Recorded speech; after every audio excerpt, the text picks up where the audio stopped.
Shalom. I'm waiting here to go into a meeting, so I was contemplating some last night. I was a little restless, so I was thinking about competition and how this modern world has us always competing with one another. And we have this battle of the sexes that kind of goes on that is kind of out of order because, for one, the two were inside of the one in creation. And so when Adam was created, he was told to dominate the earth. And so when Eve was brought off out of him, they were supposed to do this as a unit, as a team. But modernly, we see that we're fighting against one another. And so, I don't know. I pulled some text together and stuff like that, but I'm probably not going to deal with it all, but I'm gonna pull up one. And so I've heard this text used so many times out of context. It says, one version, the King James version says, "Can two walk together except they agree?" Now, the TS 2009 said, "Would two walk together without having met?" So most people push this to be a narrative about, just anybody, two people. But when you go to the text in Amos, it's actually talking about the Most High, Yah, and it's talking about his people, Yasharal. And so it's not just, talking about anyone. But I get it. You can use the principle. The principle does fit very well. But the actual subject matter at the time was Yasharal and Yah, no other. It was just talking about those two. So I see the narrative many a times when two people basically have a disagreement, and sometimes it's a minor thing, and they use that to divide. That's not what it's supposed to be about. We're both supposed to, endure, especially when you're in a marriage union. There are many things that occur that you shouldn't divide over. You should actually work through those things and endure and practice forgiveness. But we are in this competition thing so much and so often that I have to win is more so the mindset than I have to submit or I guess be vulnerable. Those things are not what's going on most of the time nowadays. And that's a sad thing. So I got to looking at it a little more and thinking on some other things, because so often we look at, I guess, our own lives and we put that as the standard. You go into the biblical times, you see that King Saul was the king and the ruler.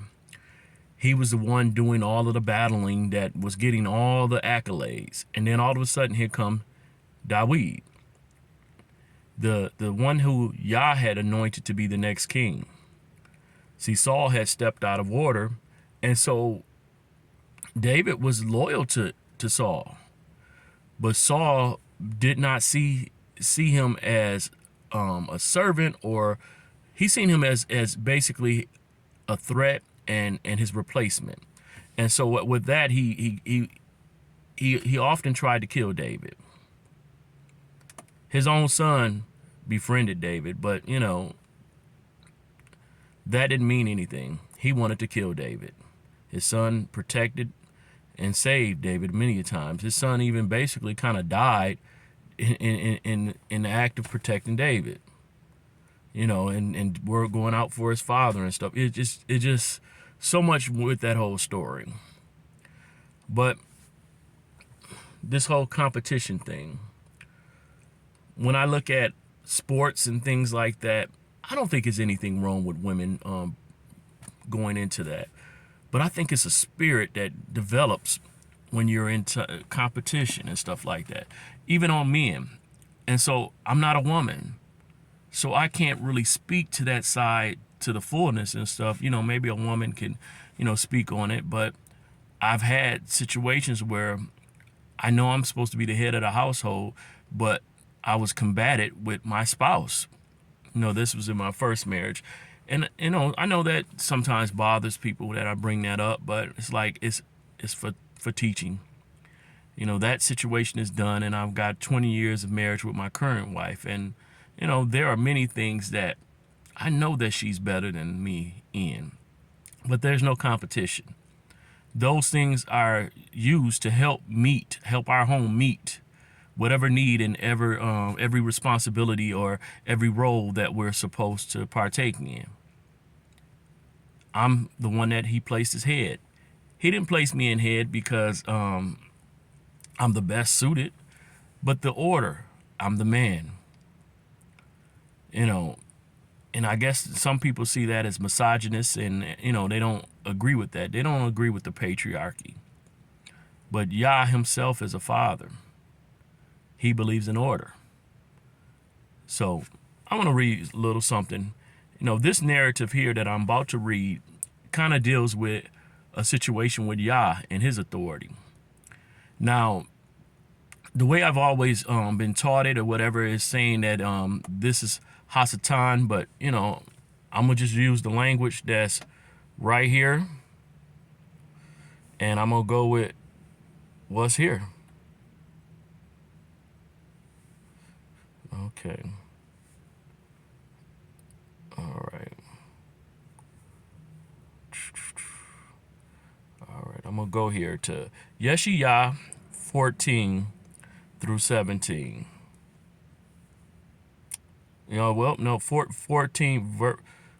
14 is where I'm going, but the verse that I'm going to use, I'm going to say is going to be 4 through 17, excuse me. But I'm going to Yeshayah 14. So, starting off with 4, it says, all right. I'm going to start with 3. And it shall be in the day Yahweh gives you rest from your sorrow and from your trouble, and the hard service in which you were made to serve, that you shall take up this proverb against the sovereign of Babel, and say, how the oppressor has ceased, the gold gatherer ceased. Yahuwah has broken the staff of the wrong, the scepter of the rulers. He struck the people in wrath with ceaseless blows. He who ruled the nation in displeasure is persecuted, and no one restrains. All the earth is at rest and at peace. They shall break forth into singing. Even the cypress trees rejoice over you, and the cedars of Lebanon, saying, since you were cut down, no woodcutter has come up against us. Sheol from beneath is excited about you, to meet you at your coming. It stirs up the dead for you, all the chief ones of the earth. It has raised up from their thrones all the sovereigns of the nations. All of them respond and say to you, have you all become as weak as we? Have you become like us? Your arrogance has been brought down to Sheol, and the sound of your stringed instruments. See, they say Hasatan was basically his body was built of string instruments.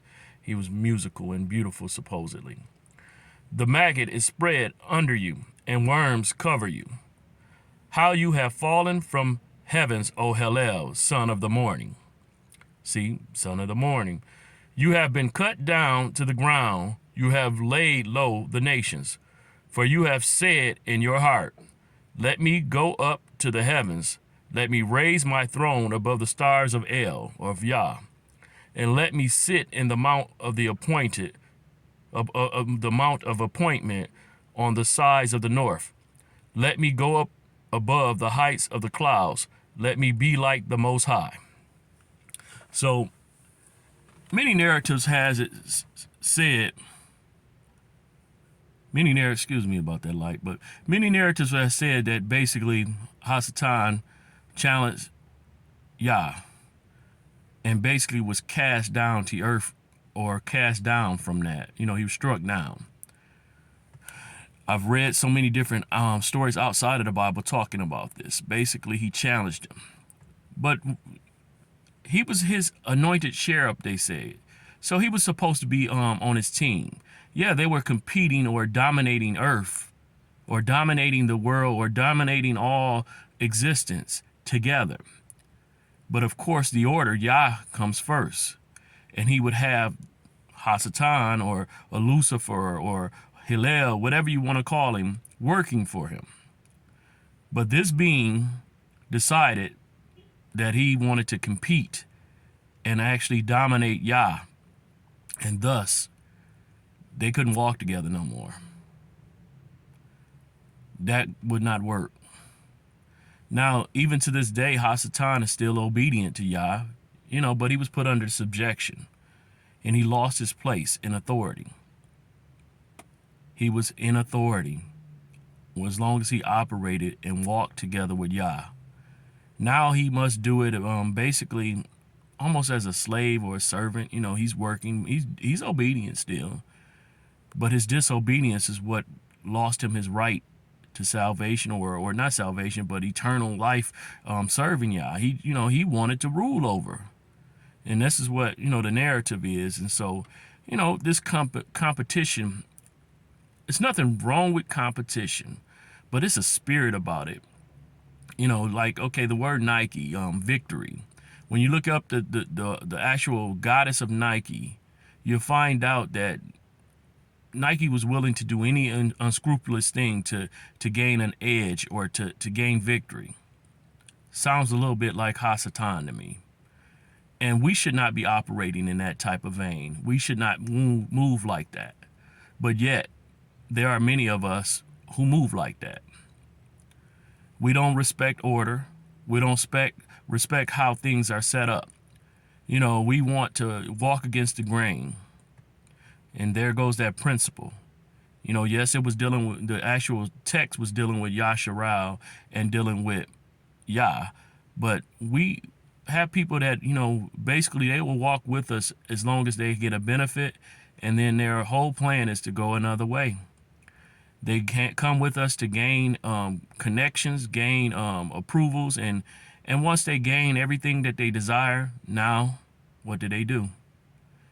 They take from amongst us those that we've basically given them access and try to leave us bare.